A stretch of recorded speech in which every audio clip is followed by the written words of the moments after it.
తెలంగాణ రాష్ట్ర వ్యాప్తంగా అన్ని నియోజకవర్గాలు, అన్ని మండలాలు, అన్ని గ్రామాల నుంచి పెద్ద ఎత్తున కార్యకర్తలు, గ్రామ శాఖ, మండల పార్టీ, జిల్లా నాయకులు రేపు ఎల్బీ స్టేడియంలో మా ఏఐసిసి పెద్దలు, ఏఐసిసి అధ్యక్షులు మల్లికార్జున ఖర్గే గారు హైదరాబాద్ లాల్ బహదూర్ స్టేడియంలో సమావేశం ఏర్పాటు చేస్తున్నాడు.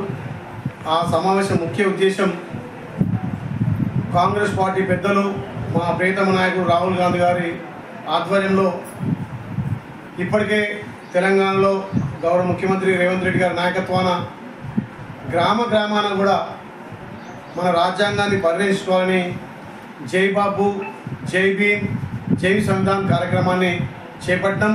అది గ్రామాన వాడవాడలో డప్పు చాటింపులతోటి పెద్ద ఎత్తున కార్యక్రమాన్ని చేపట్టడం.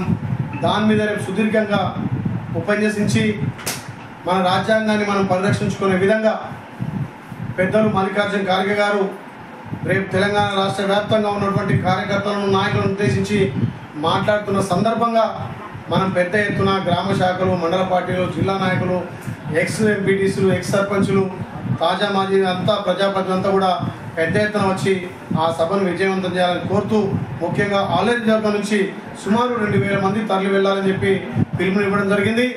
పెద్దలు రాహుల్ గాంధీ గారి ఆలోచనను మొదటగా తెలంగాణలో గౌరవ ముఖ్యమంత్రి రేవంత్ రెడ్డి గారు ఇంప్లిమెంట్ చేసి ఇలా భారతదేశానికే తెలంగాణ రోడ్ మోడల్ నిలిపిన ఘన చరిత్ర కాంగ్రెస్ పార్టీది, గౌరవ ముఖ్యమంత్రి రేవంత్ రెడ్డి గారి.